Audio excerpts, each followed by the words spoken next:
Joe really needs no introduction, but how many people are here for the first time? Yeah, okay. So a little bit of history. Back at DEF CON 14, there was kind of a big shift. First, DEF CON moved to a real casino and a real big hotel, but then also somebody came up with an idea to do an electronic badge. You can blame this guy for all of the blinking and the smashing and the crashing that's all on your chests. So let's give Joe Grand a big round of applause. Thank you. Cool, thank you. So yeah, I officially retired making badges at DEF CON 18, and we didn't know what to expect, so it's come quite a ways. So, all right, I like to move around a lot, so I'm going to switch between these two mics because I can't sit still, and this is so exciting to me that it's hard to stay in one spot. So I'm Joe Grand. We're going to talk today about a project called OpticSpy, and OpticSpy is a device that lets you receive data transmitted over light waves. And I'll go into the history of why this is so exciting to me, because it's not, a typical kind of security thing, but it actually is. So, quick little background. I've been involved in electronics since I was 7 years old, 1982. Figured out how to make my first free phone call when I was 10. Just loved making mischievous devices of different kinds. And that's when I realized, you can build whatever you want. If you think of something, you can build it. And a lot of what I end up building nowadays are open source projects for other people to use as building blocks to create their own projects. And that's more exciting to sort of see what other people do with your stuff. So that's been really fun on the engineering side of things. But yeah, I worked on a bunch of different stuff along the way. Got in trouble when I was younger, and that sort of redirected my passion towards I can share stuff and maybe not break into buildings and computers and stuff and do things in a legitimate way. So that's really what got me involved in DEF CON, even though I'd sort of known about that world. I'd been in that world before then. I'm going to switch to this one. Hold on.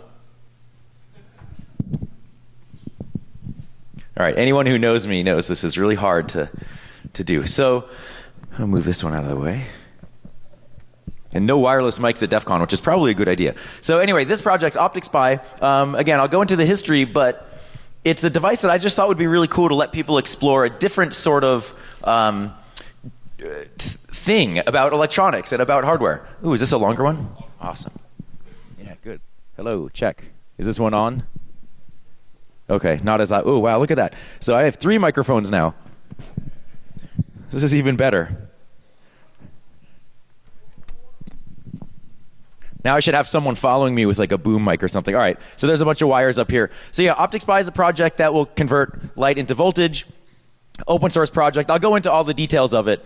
But the whole research into this really started with something called covert channels. And covert channels are methods of communicating in ways that are secret. And that might be a one-way transmission from a computer system to the outside world. Say if you're trying to exfiltrate data, we see that a lot on the network side, where someone breaks into a computer and then just exfiltrates 50 gigs of data, and nobody in the IT department or security department notices. But that's sort of an old way of doing it, using the network. So I'm more interested in what can you do if you compromise a system somewhere along the way? How can that then be used to exfiltrate data in a non-standard way? So using other sorts of environmental conditions. And to implement a covert channel, there's a lot of different ways, right? If you have network access to a device or you have physical access to a device somewhere along the supply chain, you can load malicious code in, you can change the design.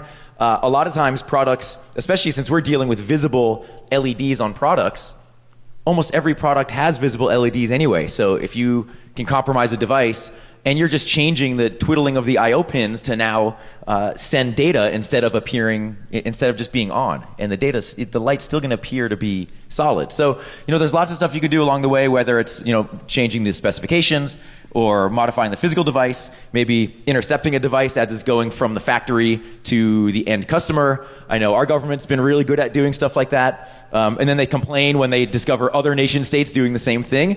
But this is not a theoretical sort of thing. Implanting malicious code, malicious functionality, covert channels is real, and that's what got me really excited about it. So different types of ways to exfiltrate data. There's been a lot of work in this area, whether it's changing kind of optical or changing RF characteristics or electromagnetic interference.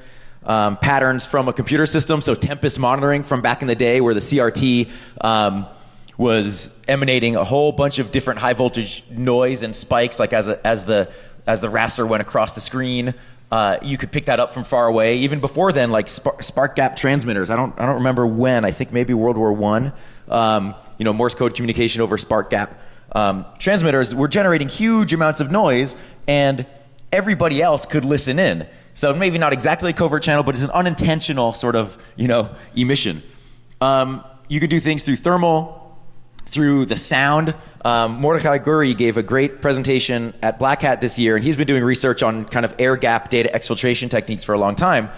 And he shows how you can have two machines separate and use ultrasound to communicate, which actually is what advertisers do a lot of times on television sets. They'll send ultrasound that we can't hear, but your mobile phone with an app can hear, and then they can track what you're watching and everything. So there's been a lot of covert data communication stuff going on. But the stuff that really excited me are blinking lights, because everybody likes blinking lights, and they're on most products.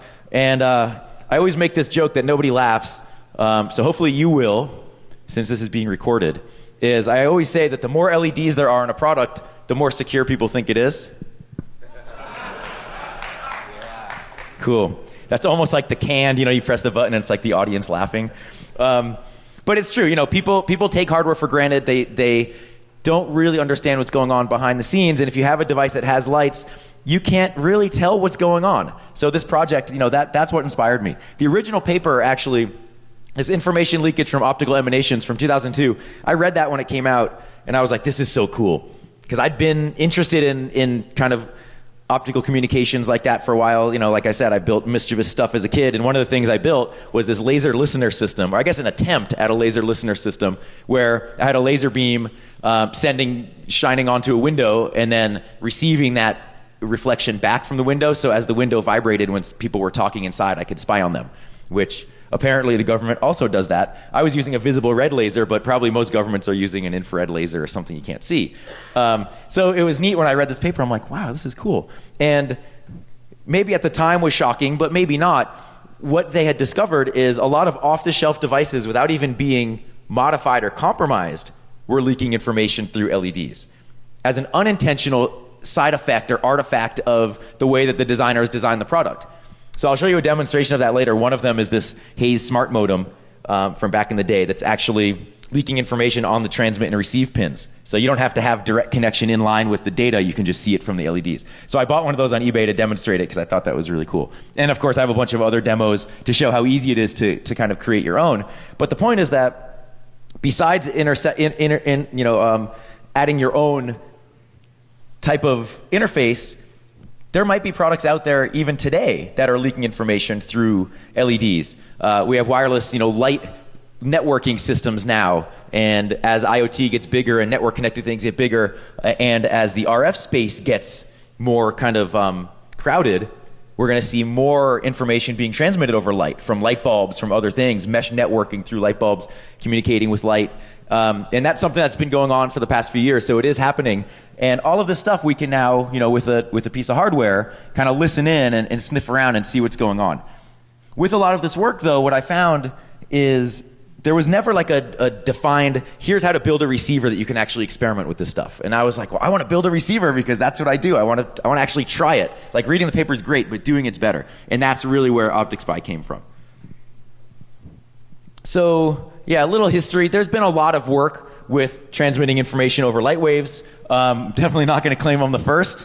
And I always say that we're standing on the shoulders of giants, and we're taking little steps, right? And you're seeing what somebody else has done and improving it or modifying it to do something different. And this is the same thing. So, Graham Bell had the photo phone back in 1880. I'm not going to do the math in my head, but it was like 130 something years ago. And he was using the sun, the reflection of the sun off of a mirror to modulate light, and then somewhere down the way, that modulated light would be captured and replicated back into voice. The problem, it was very weather specific, so it didn't work on cloudy days, and people thought that was sort of lame. So they decided to use the telephone instead. But he actually says that the photophone is more important to him than anything else that he had done. Fiber optics have been around for a long time. We're basically doing the same thing. We have a light, and we're modulating, and we're sending data on it. But it's been around for a long time.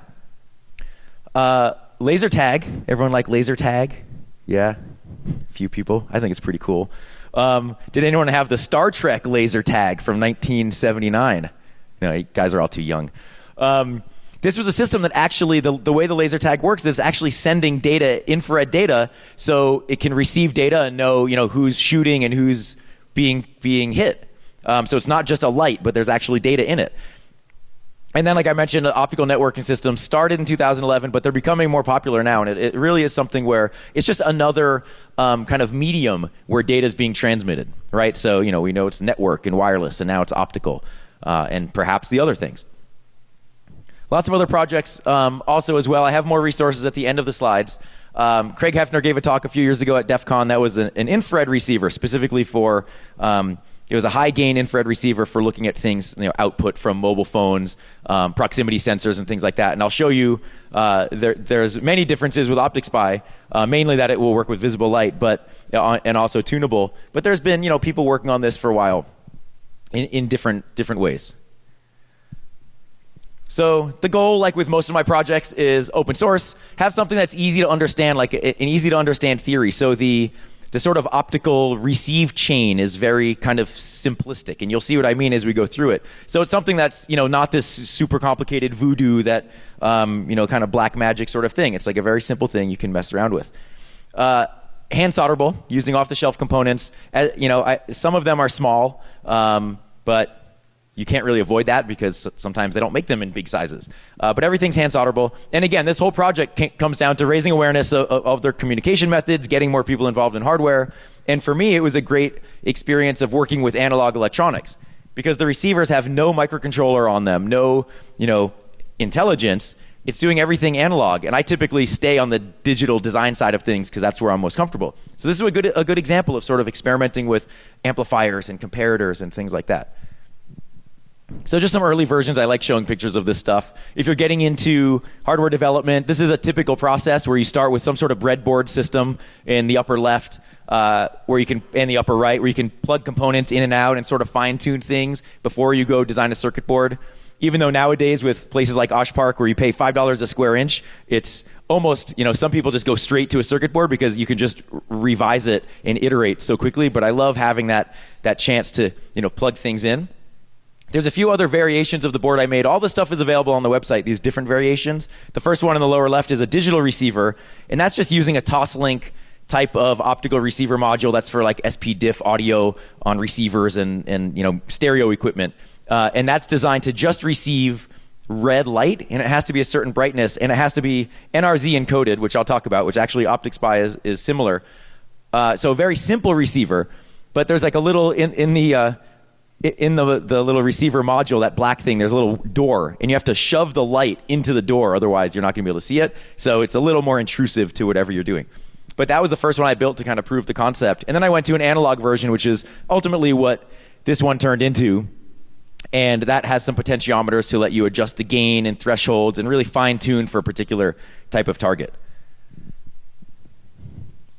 And another thing, too, that's sort of funny is I originally ended the project on the lower right, the final version of the lower right. So that's a prototype of what ultimately was like a kit version that had potentiometers in a square, and you needed a little FTDI USB to serial adapter to power it.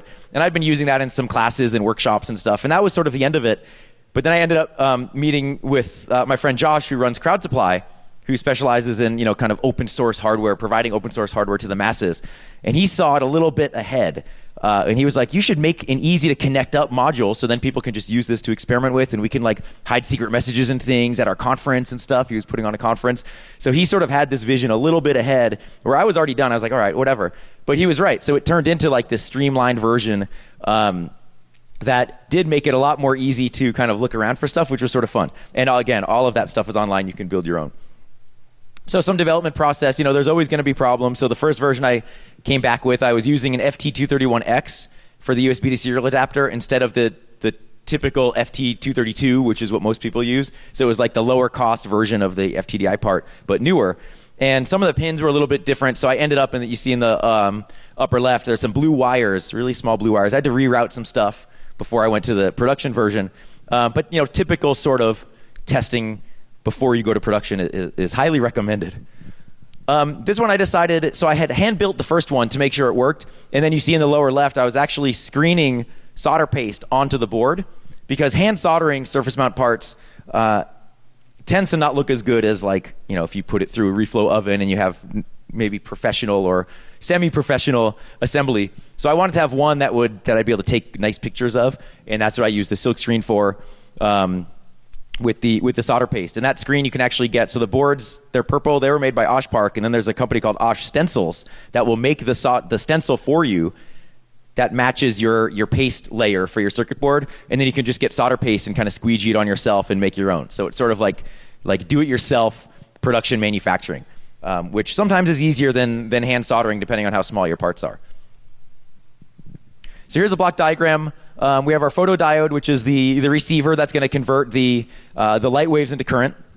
And then we have some amplifiers that are going to amplify 2 stages of that. I'll talk about all of these stages in more detail. And the threshold detector that turns the received data into actual ones and zeros, and then passes that to a USB to serial adapter that is going to then connect to your computer and make it easy to decode stuff.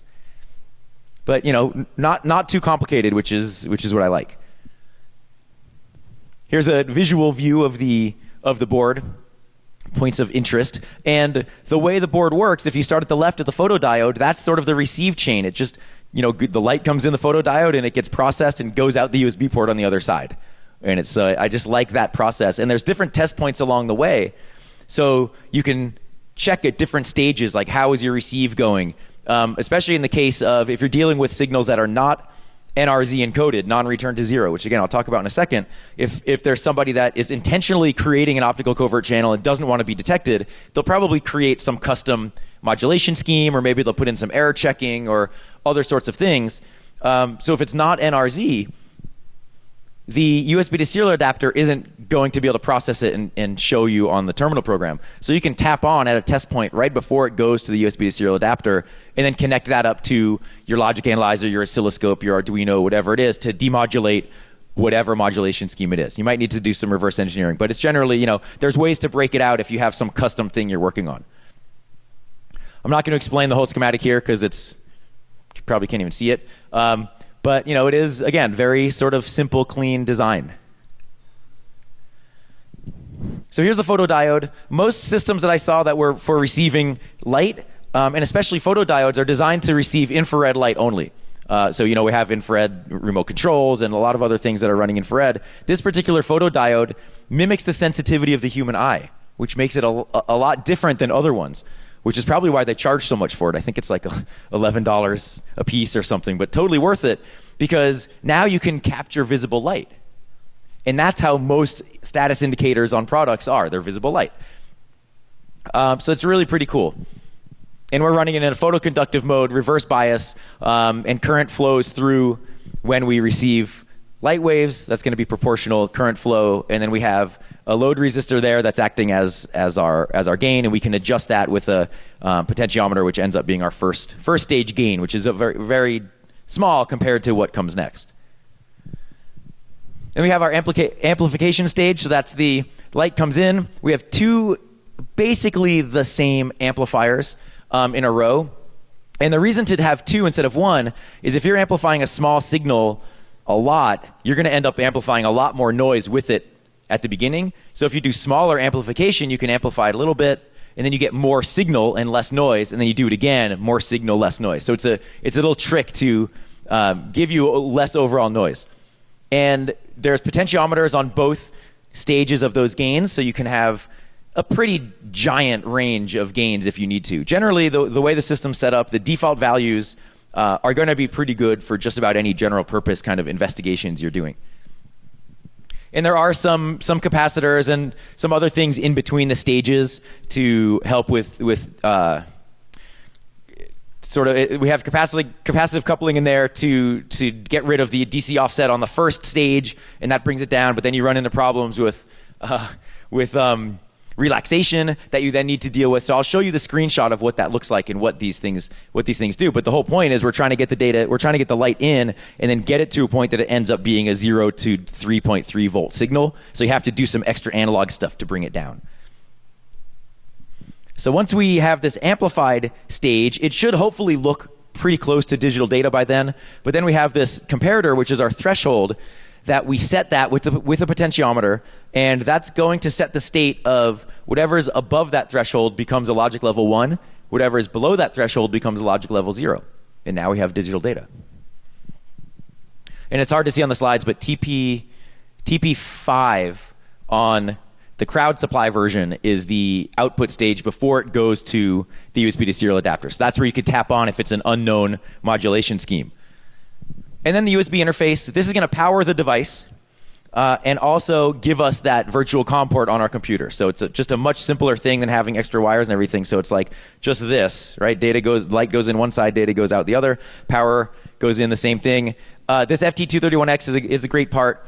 I know a lot of people don't like FTDI anymore because of the FTDI gate that happened when they bricked all counterfeit devices, which ended up being many more than they anticipated because the FT232 was so popular that it ended up being counterfeited, and the counterfeits ended up being in legitimate supply chains. So even if people thought they were buying legitimate ones, they were buying counterfeits. And when they updated the driver, it was a big deal. So a lot of people protested and don't use them. But I still like their devices, and assuming I don't get bricked. If I get bricked, I'm going to come up here again and yell and rant. So yeah, so that's sort of the different stages of the electronics design. Here's what the circuit board looks like.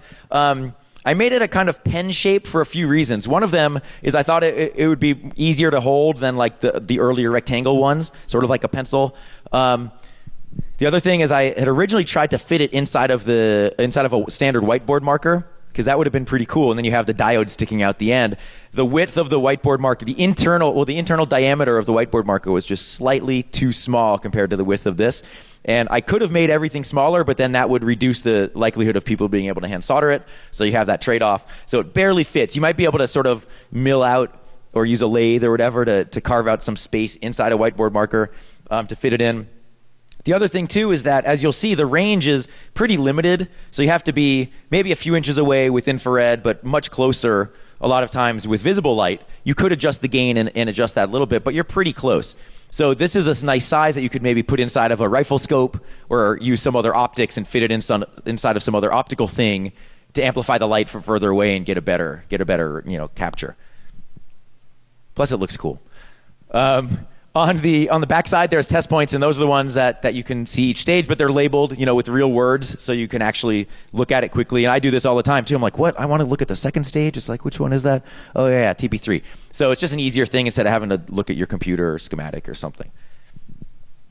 So bill of materials, there's a handful of parts. They end up being about $40 for 100 pieces, and the photodiode's the most expensive.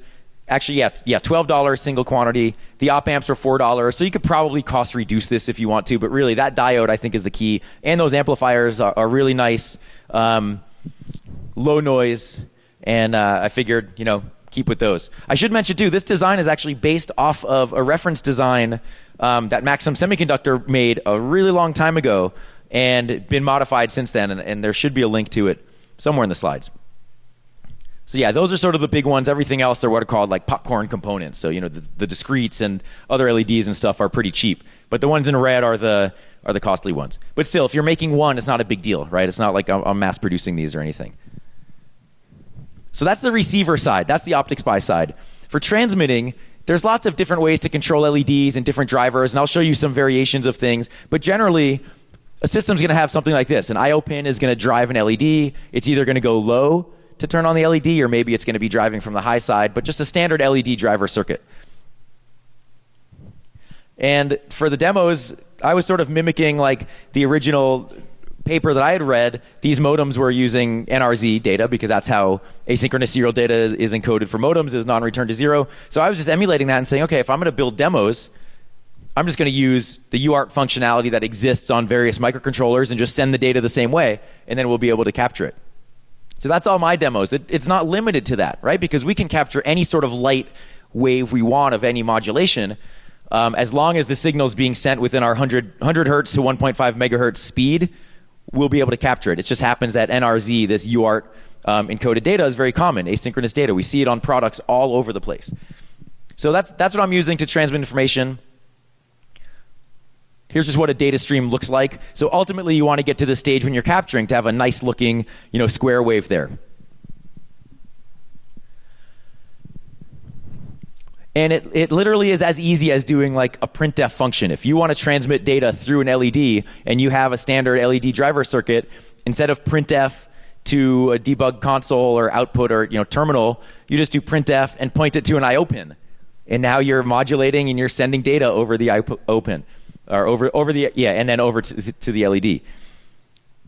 And if your speed is fast enough, then you're not going to see it blink. And that's I think that's the coolest part of the whole thing. Because you're going to look at it, you're not going to see it. The human eye just doesn't respond that fast to motion like that. So it's going to look like the LED's on, and it's going to be sending data. So different ways. There's like a pick example at the beginning and Arduino down at the bottom. But yeah, print. Here's the receiver side, and then I'll show you some demos. So first stage is still very noisy. The signal's in there somewhere, but it's really, really low down in some of that noise. And that's going to be the first stage. That's going to be before it goes to the amplifier. So that's the photodiode connected to the resistor that generates a voltage. First stage output of the first amplifier is the signal. You can actually see some data on there, but it's up high, and it still has a little bit of noise on the peaks. So then the second stage is how we have the capacitor in there and some other discrete components to bring the signal down. And we see some relaxation at the top and bottom. That's an effect of the distance we are away from the transmitter, but also because some of the relaxation effects from the capacitors in there as things are discharging. If the signal's too slow, that happens. So we have to account for all of that. And generally what we have is our threshold voltage by default is set to 2.5 volts, which looks like it's a pretty good level. Where that red line is, anything above that's going to become a 1, anything below that's going to become a 0. Which seems to make sense.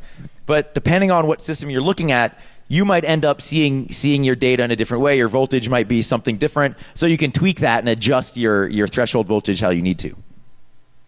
It all depends on what you're encountering that's transmitting light. And here's the ultimate sort of output of nice NRZ encoded data. And you can see down at the bottom, my oscilloscope is decoding that data. It says insert secret message here. So that's what we want to get to. And then, so calibration, besides adjusting, that target voltage, you might want to increase the receive distance by increasing the gain. Maybe you want to reduce ambient noise. So you'll see up here, it's pretty bright. There's some lights up here. So we're going to be receiving more noise than a typical environment. So I'll probably have to cover things with my hand to reduce the noise. So if I really wanted to, I could have my screwdriver and reduce the noise by reducing the gain. But I'm not going to do that live on stage. And all of this depends on the brightness of the signal and the wavelength of the signal, so the type of light.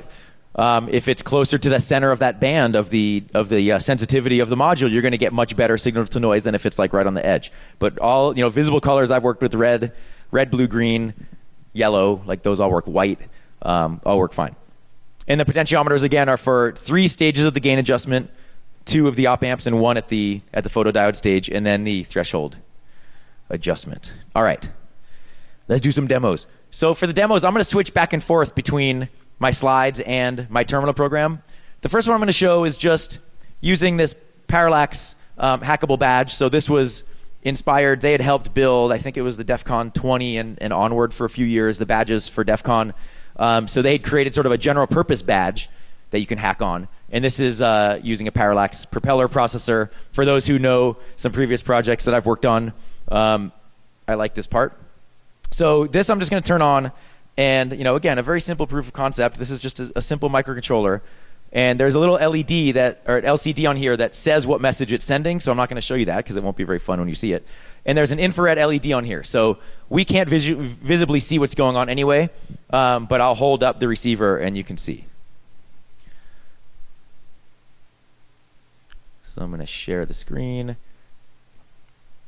Yeah, so you can see like super noisy already just because there's like light everywhere. So I'm not going to bother trying to fine tune it. Let's see if I can do this while holding the microphone.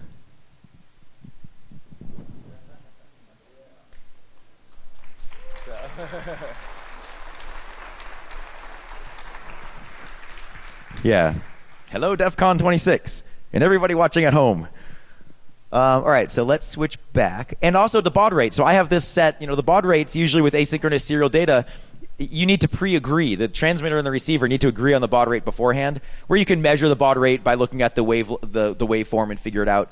But I have some different baud rates set up because different LEDs and different systems respond differently, or they take more time to start up and slow down, so you can't always use the fastest. But you could go way faster than 9600 baud, which is what I am showing here.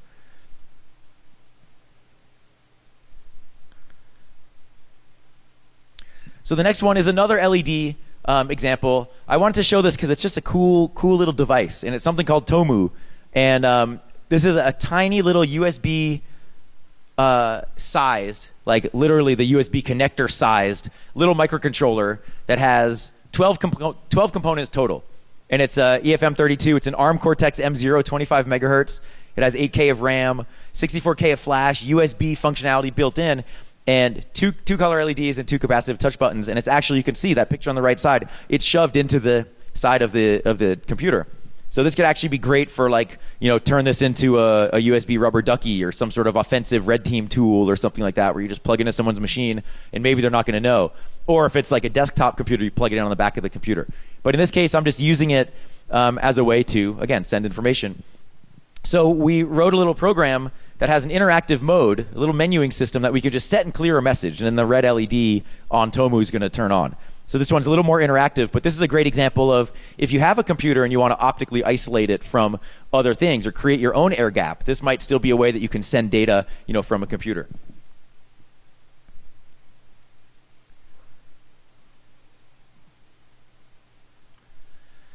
So this one, I am connected to Tomu on a different terminal program, so my OpticSpy is here, and then Tomu's here. So we can type a message in. All right, hold on, I have to put this down.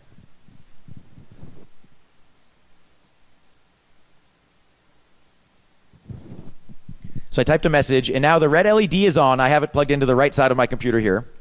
So I'm essentially connecting one serial port to another serial port through light. Let's switch over to the terminal program side, and I think I'll put this down again. Oh, I'm at 19200, so I have to change the baud rate here.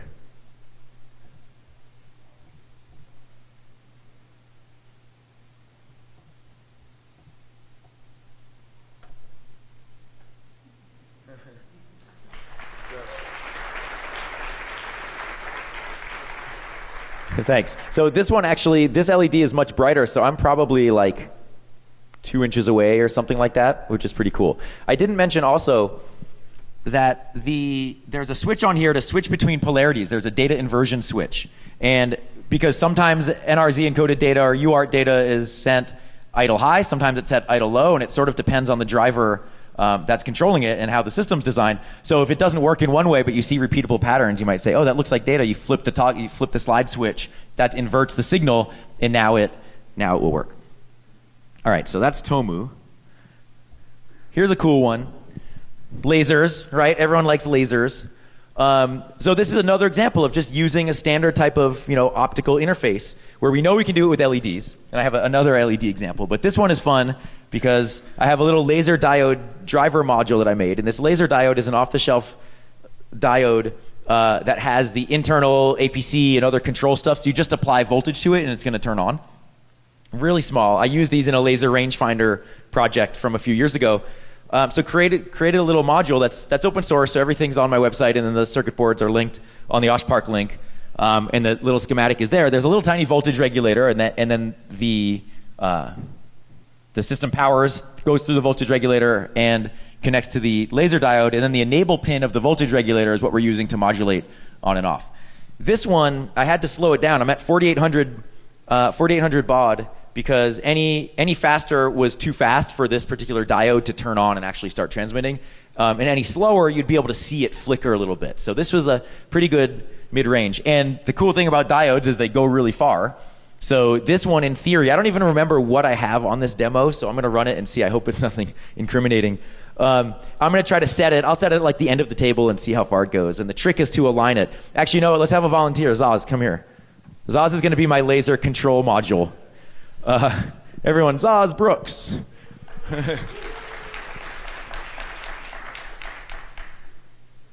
Don't you love? You just get roped into a demo because you're right there. Okay, so he'll put it here, and I'll try to align the system. The trick is that if the laser hits the diode exactly right, it's too strong. It's going to overpower it. So we're going to try to I have to try to get at the edge. And again, it's going to be hard to see what actually happens because I might have to cover it a little bit. But we'll try this out. So we're at 4800 baud. Let's go back to my terminal program. What's cool is you can just change the baud rate on the fly, which is really nice. So 4800. And I don't even remember what polarity this is, so we might have to fiddle around a little bit, but let's see. All right, so.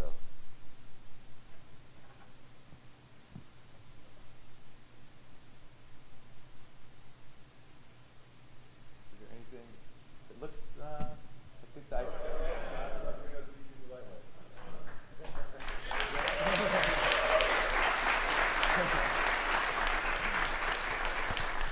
Cool, that's awesome. It actually worked. Thanks. What did it say? I'm Arduino speaking through light waves. Yeah. Cool. All right.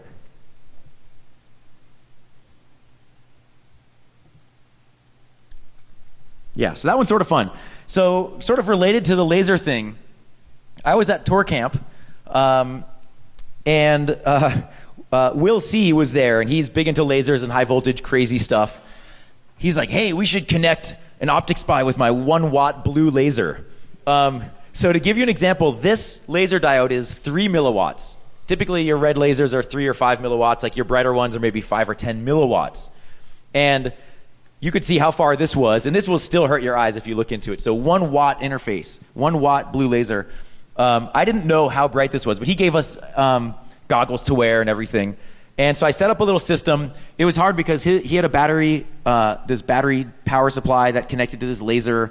So we had to make this little transistor circuit. And we were at Tour Camp in the middle of, Washington, on an island, and we're trying to cobble something together. So I made a little interface that would take serial data and then hit the transistor that would turn on and off the laser. We got part of it working, but what ended up happening is you can see the laser in the up part. So my kids decided to show up, like right as I was about to test this laser. And I'm like, guys, you got to stand behind me. And I was wearing the goggles, but I wasn't thinking about that they didn't have goggles on. And my wife didn't have goggles on either. So I'm like, you have to stand behind me. We're going to test this thing. I don't know what it's going to do. So I turn on the laser, and it's it's doing something, and we see the laser, but I don't see it much because I have the goggles on that are filtering the wavelength. And apparently what was happening is the laser was hitting, imagine like a tent, one of the outdoor tents. It was hitting one of the metal poles. Like it just happened, there was a huge tent and there was one metal pole and it was hitting the metal pole, so reflecting off the pole. And then my kids decide to sort of walk in front, and then my wife goes after them and looks, and the reflection gets her right in the eye. And she's like, what the hell are you guys doing? Because I didn't even tell her that there was a blue laser or anything. So we were really scared about that. Her eye was a little bit red for the night, but no damage. And we thought it'd be a pretty funny story if she actually burned her eye out with testing OpticSpy stuff. But luckily that didn't happen, and I'm still married, so good. I'm gonna aim for that. And yeah, we ultimately weren't able to test it because Will forgot his charger back at home in Boston. So the battery ran out and it was flickering. So it probably would have worked. He was here and he offered to do it, and I'm like, no, I don't want to take the risk. So we ultimately put a box over it to do our testing because that blocks the laser much better. Okay, so then the smart modem is the last demo. Then I'll show you a video and then we'll be done. This is the original smart modem discovered by the guys that wrote this paper, and data is leaking through SD on the input line, and then it's also the received data that is getting through the telephone line is showing on the other LED. And it's hard to see on the slides, but there's a direct path, a direct electrical connection from the DB25 connector to the modem receiver chip, but also directly to the LED. And then same thing from the receive side, from the modem chip through the LED to the DB25. So it's a great way to save I/O pins. The engineer doesn't have to worry about adding extra status LEDs because it's just showing the data, and it appears to be solid because the data is going so fast anyway. And even if it blinks, it doesn't matter. It's a status indicator. It just happens that it's passing the exact data. So this one I made a little micro SD card to serial interface, which is a little board. I have it plugged into the modem, and you can use it as a standalone demo board also that has an LED on it for demonstrations and the 3-pin for the laser diode module, where you can power it with a 9-volt battery or with the AC charger from the modem. And it's going to read data off of the micro SD card and then transmit it over the lights. I've been waiting for this one a long time, so it's great for demonstrations and trolling. All right, so this is at 9600 baud.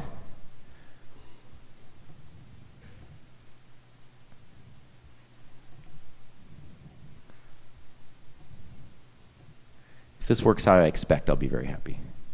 All right, so there's 9600, and now let's see if I can do this.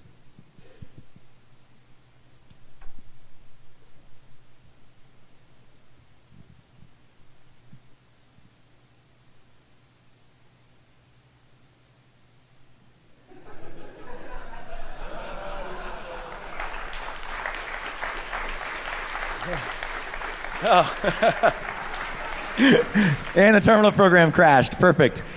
Could you guys see what that was? No? Did someone say no? I think someone said no. So just for that, you get it again.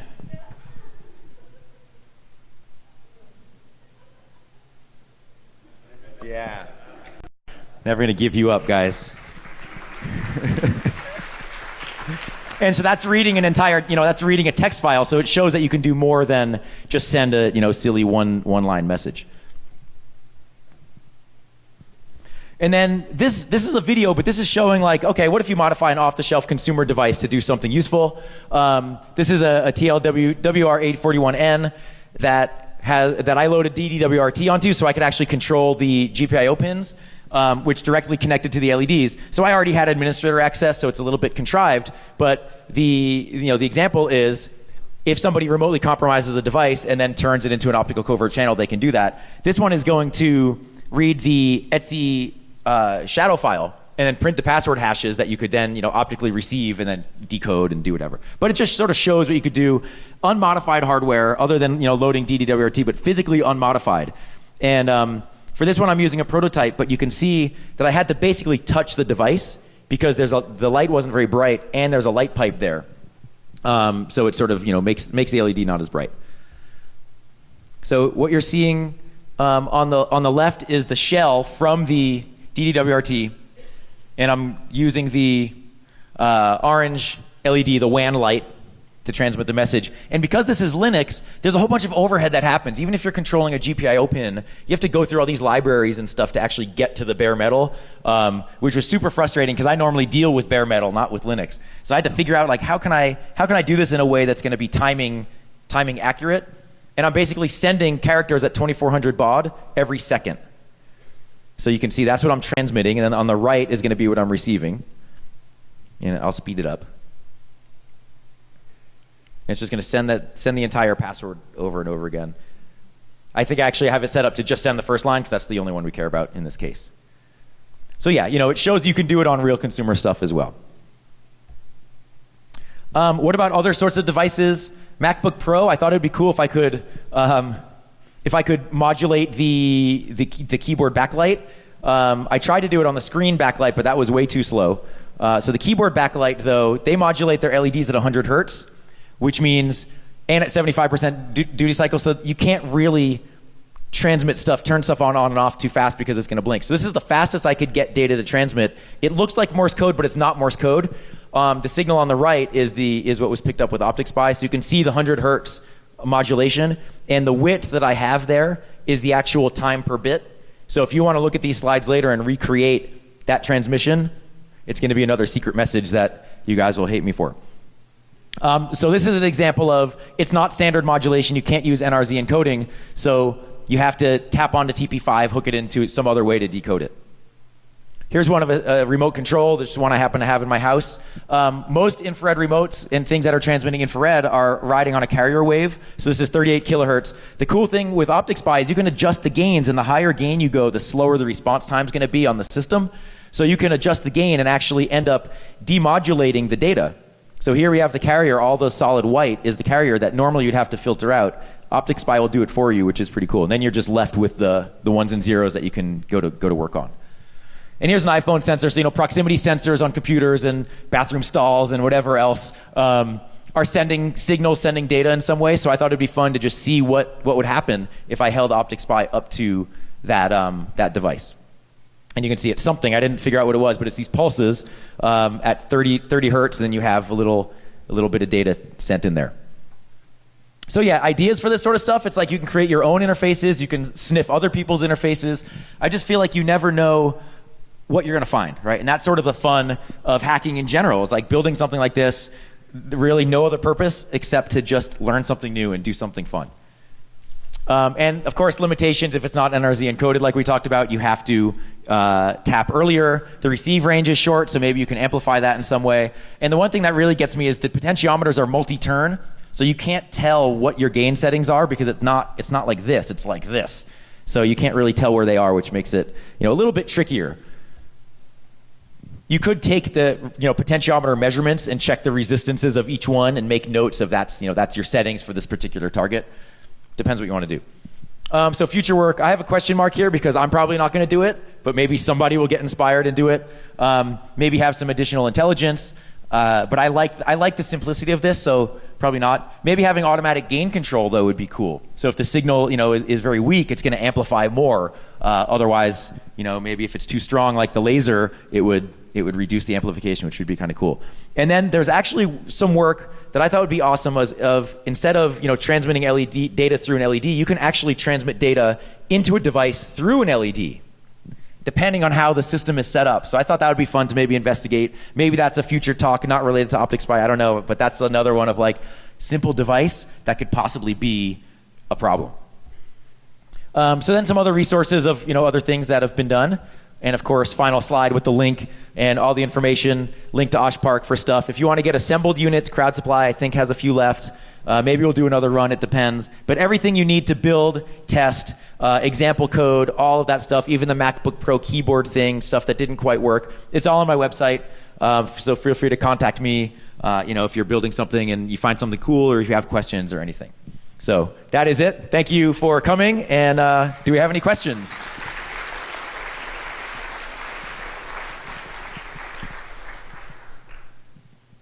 No questions. Oh, a question.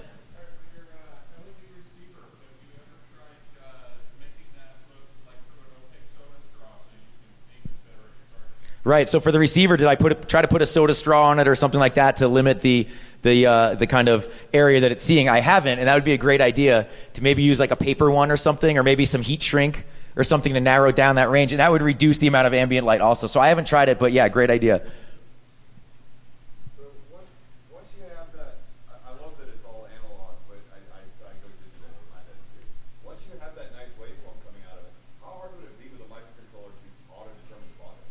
Right, so once you have the data coming in, before it goes to the USB to serial adapter, how hard would it be to detect the baud rate? Assuming it's an asynchronous serial NRZ, super easy.